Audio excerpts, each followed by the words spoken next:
Welcome to another episode of the Ricky Gervais Show. And, what else can you really say? This one's called Nuts, and obviously that has something to do with the monkey news on here. And we still got a few more episodes, I think. Like two more after this, maybe three more or so for the monkey news. Of course, there's way more monkey news than the actual audio shows that's out there. But for this cartoon version, we only have a few more to go. But I'm trying to remember back on this episode what else is involved. It's all funny, so let's just see. We do, of course, Rick, every week get thousands of emails. Emily from New York has asked Karl this. Karl, if you were on a sinking ship or you were in a burning building and you were with myself and Ricky, but you could only save one of us, I don't know why that's the case, but you can only save one of us, who would you save? Would it be Ricky or would it be me? I think it's a two-man dinghy. Right, okay. Possibly. And we're trapped, and he knows that if he stays there to get both our legs out from under this thing... the girder. Yeah, he dies. So he's got room, he's got time to save one. It's obviously me. It's hard to say, isn't it, at this point? What, because Steve's in the room, you mean? Well, no, just because we don't know what the situation is. Okay, well, let's say we're on a sinking ship, all right? So you're going to have to rescue one of us, drag us into the dinghy. It's going under. You know, in 30 seconds... Okay, this ship's going to go under and drag you down and you're going to die, right? And our legs are trapped and you've got enough time to untangle one set of legs. Whose legs do you untangle? Now, just because my legs are long does not necessarily mean it's more complicated. No, it's exactly the same amount of time. Just have to make a choice. A terrible choice that Steve would not, hate you for. Well, no, listen, this he won't be around for long. He's going to drown in 30 seconds. Forget him. Bear in mind this, Karl. You are going to be stuck in a dinghy with Ricky Gervais, and who knows how long that's going to take. Think of all the head squeezing that's going to be going on, the comments, the wind-up. And do you honestly think that he's going to, if there's any provisions, that he's going to split them evenly with you? I mean, he's going to have drunk all the water, and there's only going to be about half an hour in. The food's going to be gone. Look at his gut. Look how much, of the food he's going to have to eat, the baked beans that you've got on board. Whereas me, you know how generous I am. I'm always sort of helping you out. Oh, there we go, Karl. I think he's put the nail in his own coffin there. You know how generous I am, Karl. Let's talk about that, Karl. Come on, think about that one. Yeah, I mean, have you forgot about that, Steve? What? the time when we went for a coffee and we had to have a bit of a heated debate about the 50p change. Yeah, you owed me 50p, and you liking. decided you didn't want to give it to me because it was only 50p. And my point was, it's not a question of 50p, it's the fact that it's not your decision to decide not to give it to me. If I want to be generous, that's my decision. But you can't go, oh, it's only 50p, Steve. It's my decision who But you just given him a free keg of beer. Yeah. But that did not come to you, and you didn't pay for the free keg of beer. It was a promotional thing that was sent to you. It's the same thing as the way I gave Suzanne my leaving present from my last job. A lot of people may not be aware of this if they haven't heard us talking about it before. Yes, but you had a gift from your work as you were leaving after however many years of service, which you then gave straight to your girlfriend without telling her that it had been received from people at work. Doesn't matter. She wanted a camera. It's the same thing as you. You wanted that lager that I got for free. It hasn't cost you anything. It doesn't matter where I got it from. So you now decide, because you've given me a free crate lager, that you can now say, oh, actually, I'm not, in the future, I'll just take your money, Steve, on a whim. Well, listen, stop arguing like this. You're rocking the dinghy. Karl, have some of my cheese. Do you imagine he would ever say that? Can you imagine him ever offering you any of his cheese? Are you going to save Karl, mate? I don't want to say. Well, think about it and... I might do a sort of a for and against or something, and then so the conclusion is... Okay, all right. For and against. What a question to ask somebody. It is an interesting one because, boy, if you were really in that situation, that'd be tough. But yeah, I mean, how can they expect Karl to seriously answer it? when the ship is sinking, he'll just do a for and against. Well, I've been waiting for this for a week. It's a regular feature now. When we read from Karl's diary, Karl decided to keep a diary. He's gone through with it. I can see it there. It's massive. It's a huge desk diary that he has to carry around with him, and the pages are getting full up. You're really keeping to this. Yeah. Right, this is extracts from Karl's diary. Did podcast and went for an Italian with Ricky and Steve. Italian place is good. We've been there a few times. I always have the same thing, spaghetti. Look how messy his Can't remember face what everyone is. else had. Last time we went there, Steve had little octopuses with pasta. You could see that they were octopuses. They hadn't been cut up or anything. My rule is that I only eat stuff that looks nice when it's alive. A cow, chicken, some fish. An octopus is an odd-looking thing alive. Even worse when it's dead and limp. It looks like it just shouldn't have been sat in the spaghetti. Yeah, I agree with that. Ricky drew another picture of my head. We've given a few of them away as prizes, but he draws so many of them that they won't be worth as much anymore. Everyone will eventually have one. Like those pictures of a boy crying that caused houses to burn down in the 1980s. What does that mean? What are you talking about? It's just some kid. My auntie Nora had one, and it was just like a kid with like a blue jumper on, and it's like a painting, not a photo. Yeah, exactly, yeah. And he's just crying. Like a chocolate box, it's really awful, sort of sugary. And what happened is they found out that a load of houses were being set on fire or burst into flames, whatever. And the weird thing was, Oh, it's bollocks. every house that burnt down had that photo. Yeah, because every house had that picture in the fucking 70s and 80s. Idiot. It's like we're linking it to sinks. Every house that's ever burned down had a sink. You're talking shit again. Carry on. Wednesday. Saw a homeless bloke. I'm surprised that no companies have thought about sponsoring the homeless. Something like a clothing company. Give them some clothes that have an advert on the back. Everyone's a winner. Good idea. Not bad, is it? Got on the tube to Camden. Read in a free newspaper that hedgehogs could be gone by 2025. I think I've seen more dead hedgehogs than alive ones anyway, so I don't think I'll miss them. Went round to Ricky's house and had a game of pool. It should have been nice and relaxing, but Jane gave me some cake, and Ricky said I can't play pool if my hands are all sticky from cake. It was the sugar. And it wasn't that either. After he'd finished it, they weren't just sticky. He was licking his fingers, sucking his fingers off, and then was going to pick up pool cues and touch things. And I was thinking, go and wash your hands after licking your hands. You're not a cat.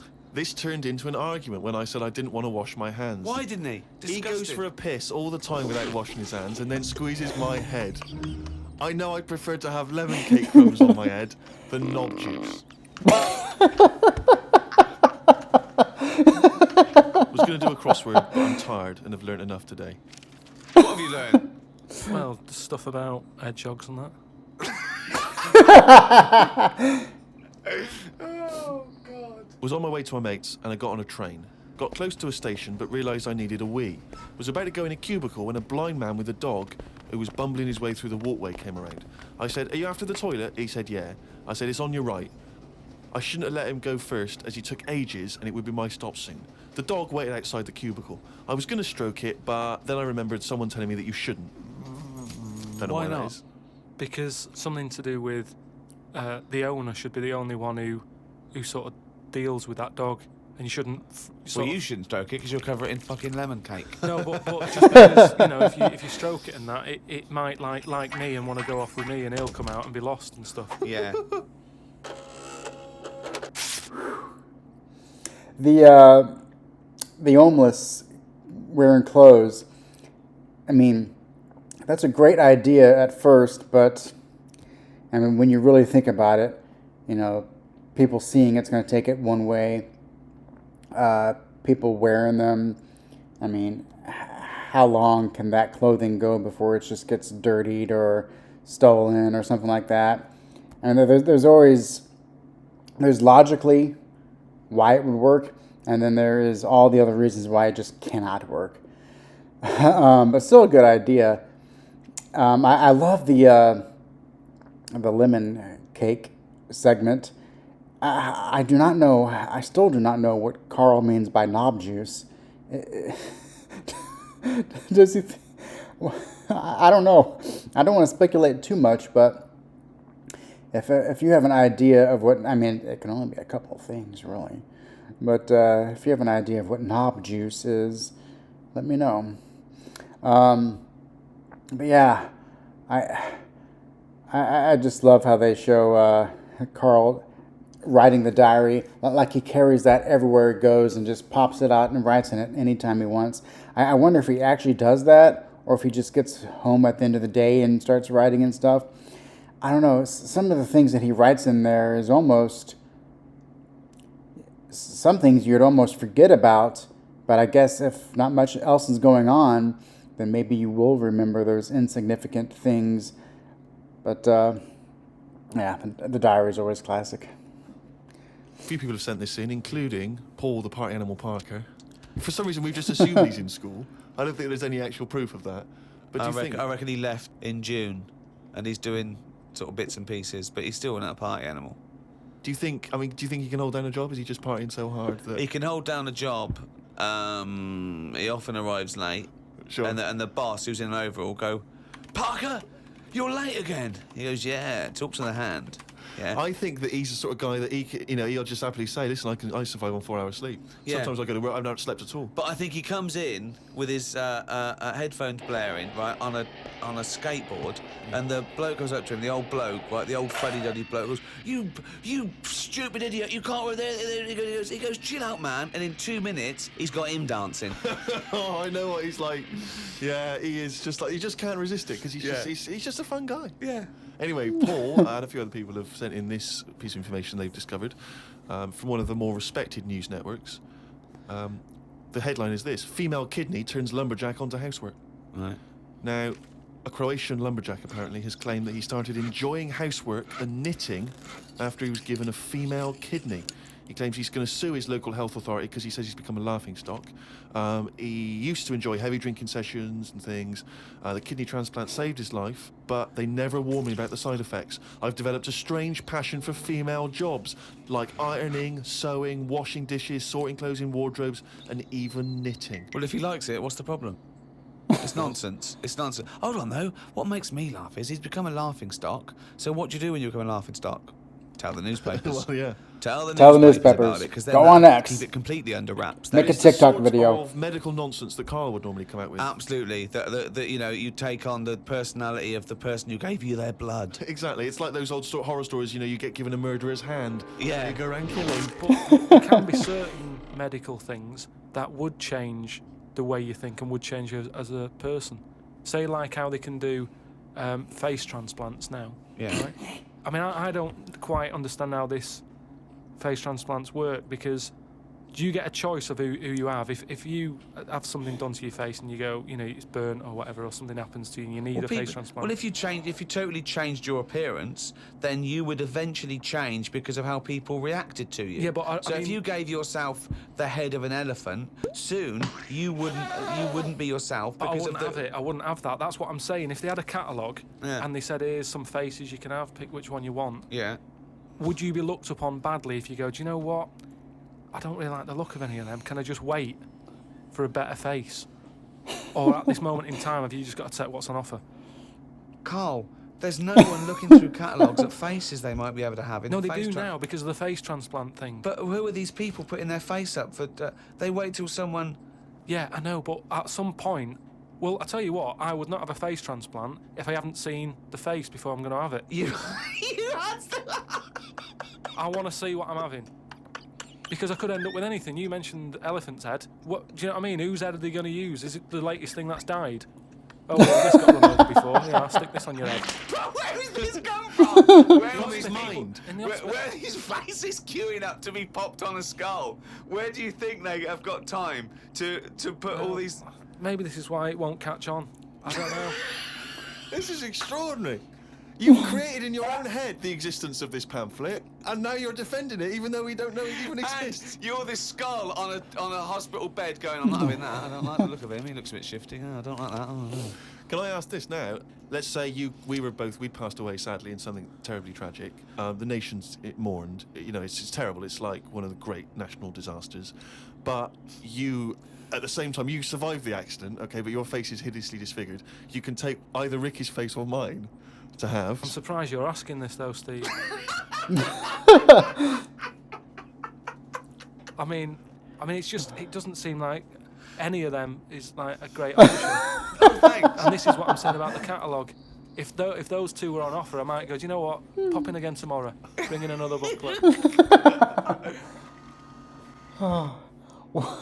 Another choosing of either Steve or Ricky in this one. Oh, God. I don't know too much about face transplants because seemingly I don't think they happen all too often, because the few stories I've ever heard about face transplants is that, like, I think one of them, the tissue did not take. One it did, but it didn't look all that great. But yeah, I mean, how many people are offering their organ of their face after they die? I don't know how many. And then if someone does have their face taken off after they die to be donated to someone, what kind of a funeral is that? I'm sure it's a closed casket. This is from Anne-Marie. She says that she loves the podcast. She listens with her 7-month-old baby. That cannot be a good idea. And she says this to you, Karl. If you had children, what is the most important lesson you'd want to teach them? I mean, in a way, if you sort of look after a kid too much, it doesn't learn that much. But if you let it learn by its mistakes, it'll probably grow up all right. But there are some mistakes you can't afford it to make to learn from. Yeah, driving a car the wrong way down a motorway. Testing if the fire really is hot. No, but say like the time... Does broken glass really taste horrible? These are lessons you don't get to learn from mistakes. You can tell them that. Yeah, but what I mean is, there's certain things that I just think there was a kid who grew up in our avenue, right, on the estate, who, when it was born, right, we kind of thought it's got no chance, this kid, because its man was a bit of a rumman. You know, a rumman? Where's that? A rumman? No, just like, you know, she like going out and having a fag and like having a drink, and she's never at home.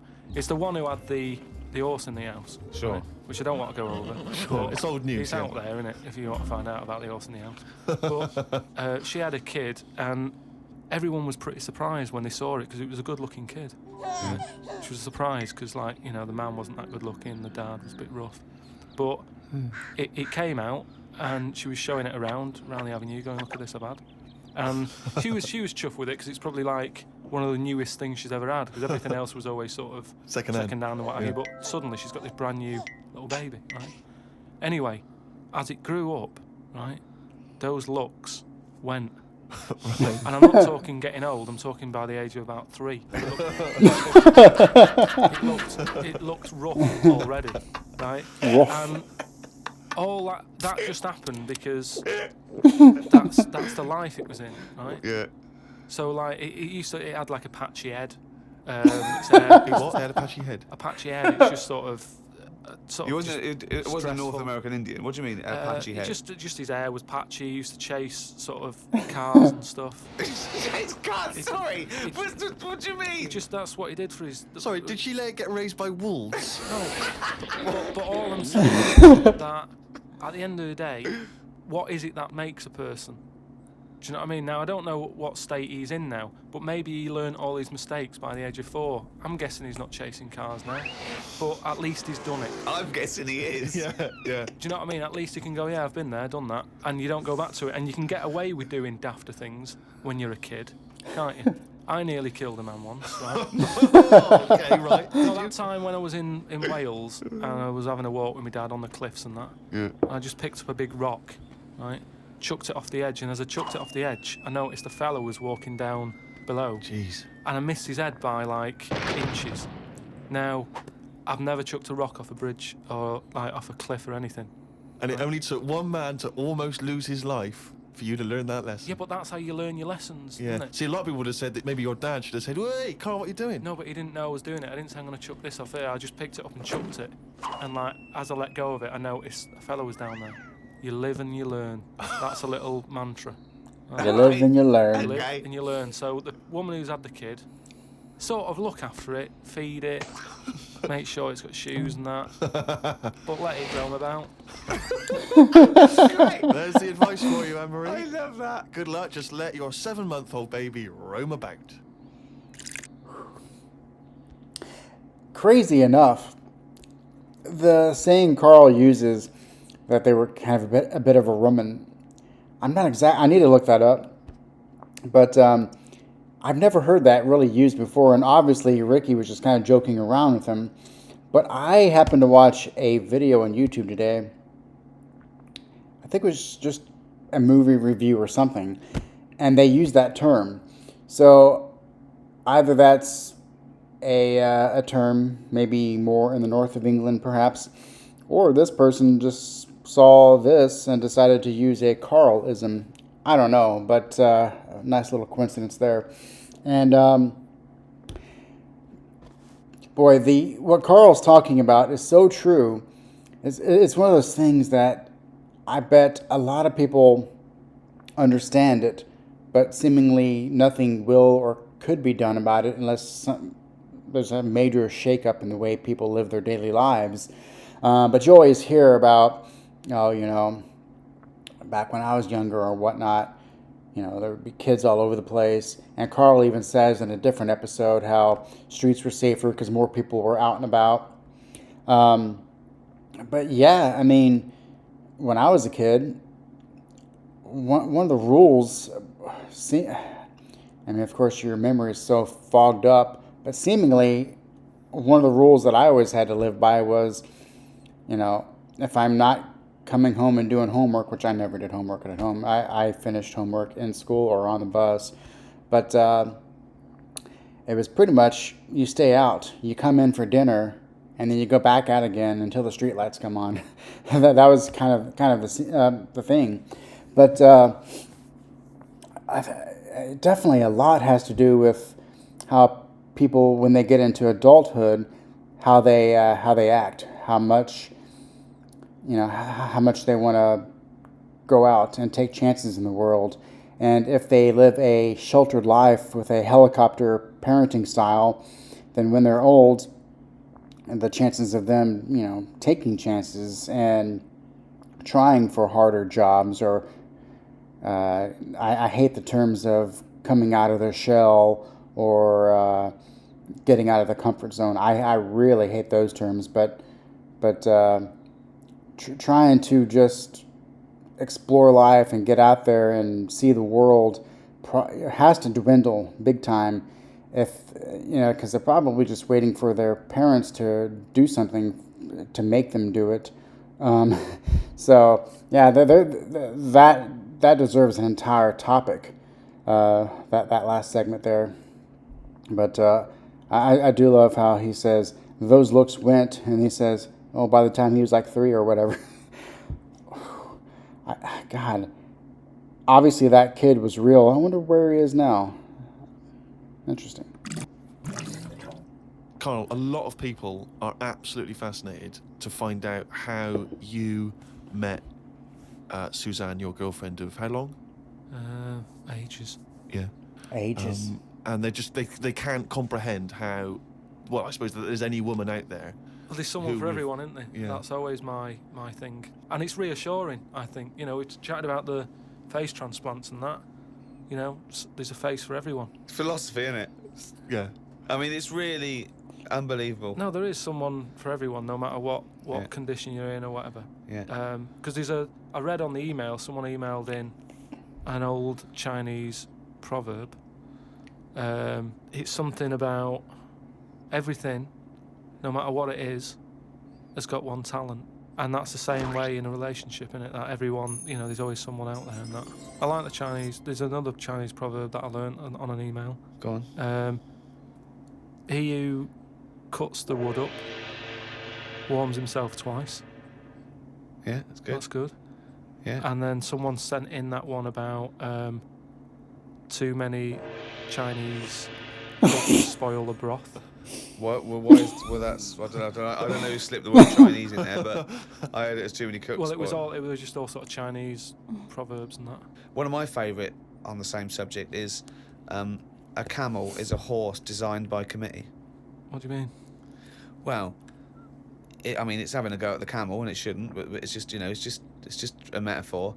And if you wanted to design a horse and you had that vision, but you let 12 people in the room have their say, it wouldn't come out as you wanted it to do, and it wouldn't be as good. A vision is more perfect than committee, because everyone having their say, it becomes anodyne, it becomes compromised. Whereas the best things you can do is have an idea and have a vision and auteur that. Rick, can I just say now, I can tell from his look that he's thinking, which committee designed the camel?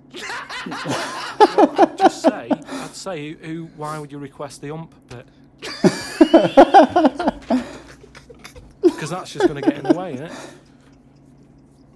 I knew it. I mean, I've always said that about a lot of animals. It's like we've doubled up on a lot of them. We've chatted about elephants and mammoths, one or the other. And that's the same with a camel. I'd have that up there as what they're doing. They were good years ago in the Jesus times and that. Don't need them now. You know what I mean? We've moved on. Well, not people who use camels to cross deserts. What other? Bedouin I'm communities. going to throw some animals at you, and you tell how you'd have improved them if you'd have been designing them. Okay? The octopus. So I can now go back. I can look at them and go, what are they doing? And where have they gone wrong? What's up with you? How could you improve it? Like the camel, you'd go lose the arm. I'd probably give it a bit more of a body. Cut down on the arms.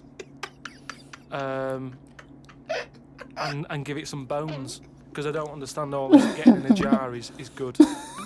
When does it want to get in a jar? It says, Well, it wants to get in a jar according to your stories. no, but there's something that says it can get in a jar because it hasn't got any bones, but I don't know why I'd want to do that in the first place. I can't even begin to answer that. Once again, you've claimed that you've read that they like to get in jars. I mean, how do they know that octopus like to get in jars? Oh God, I love it. You can improve on an octopus. Millions and millions of years of evolution, making it perfect for its surroundings. Okay, another animal for you then, Karl. Giraffe? What are they adding to the world? What are they doing? Well, it's not about what they add to the world, No, but is I it? thought that's what everything's about. It's about things are here for a reason. The reason they're here is because they didn't die. That's it. No, but there seem to be a lot of animals that are like. Do you think there's a lot of cheating? Is that what you're saying? Oh, There's I'm a just lot saying, of there just doubling seems to be a up. lot of doubling up. Yeah. So And- you get it down to like 8 animals that represented all of it. So okay, who would get in your team? You can choose No, well, 8 animals. This is what I'm saying. If I was Noah, I would have gone like, hang on a minute. I've just seen something that looks a bit like this. Let it drown. And have a clear out. But he didn't. He was messing about saving everything.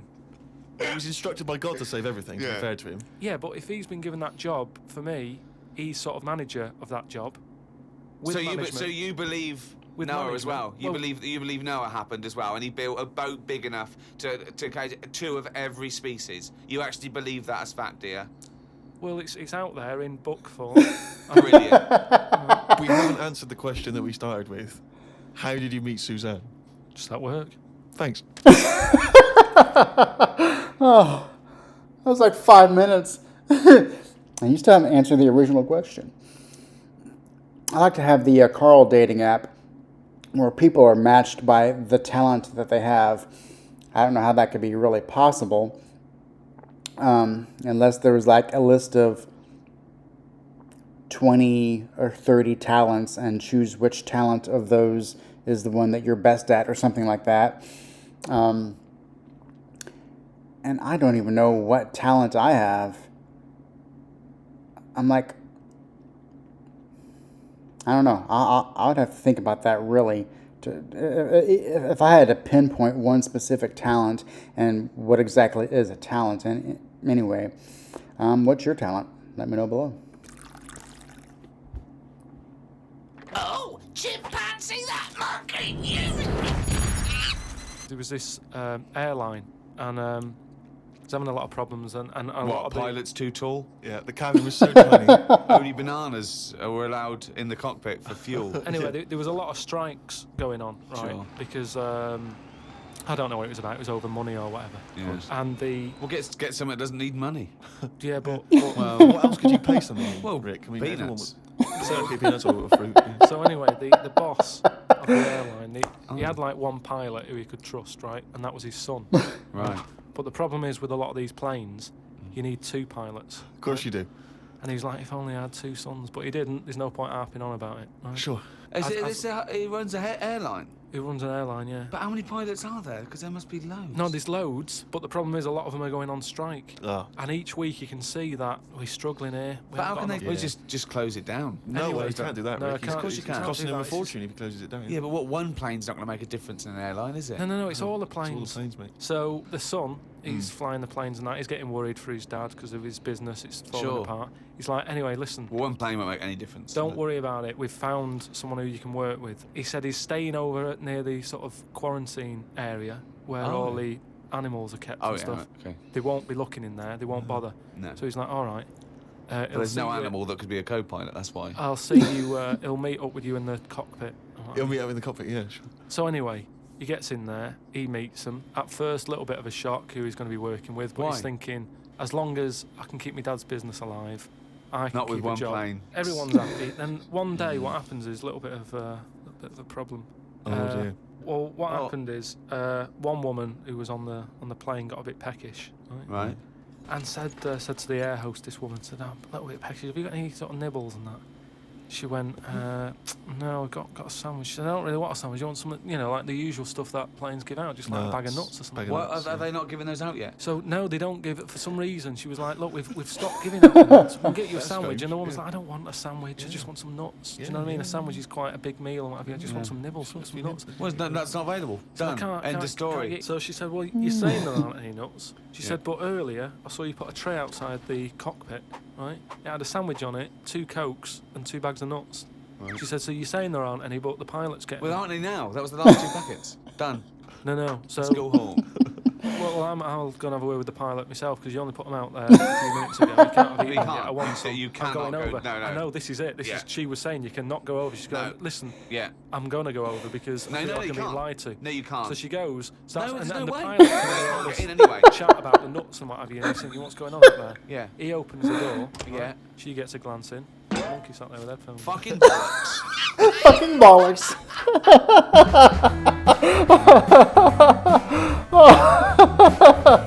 Oh no. Carl was at the end of that story was just going. He was pushing through. Oh. He's not even 2 seconds into the story and they're already making fun. I mean, obviously it's going to be a little monkey fella that's going to be the co-pilot of some plane. I gotta look this up. I mean, I'm guessing that there was like just a photo shoot done of a monkey inside the cockpit of a pilot, maybe. But I mean, how did the rest of this? I mean, did Karl just fill in the blanks and make up a story? I mean, I'll be obviously revisiting this when I revisit all the latter half of the Monkey Newses once the final one comes up. But I mean, they're all ridiculous. But I mean, geez, I mean, I guess you could just have a monkey there. It doesn't have to be 2 pilots, really. It depends, I guess, on the plane too. I mean, are we looking at like some type of, single engine 4-seater, or is this some 747? I don't know. So I look forward to finding out about that. But yeah, this is of course a great episode. Lots of really interesting topics that you could really discuss, and we're getting more and more into the animal obsession that Karl has. He loves, I mean, as he says, studying animals, even though he's just kind of casually watching them. But oh yeah, some great stuff as always. And yeah, let me know below. I know I asked about what your favorite, what your talent is, and something else. But yeah, I really like this one. Next time will be the jockey, and I wonder what that's going to be about. Once again, it's a Monkey News tie-in. But I'll catch you on the next one.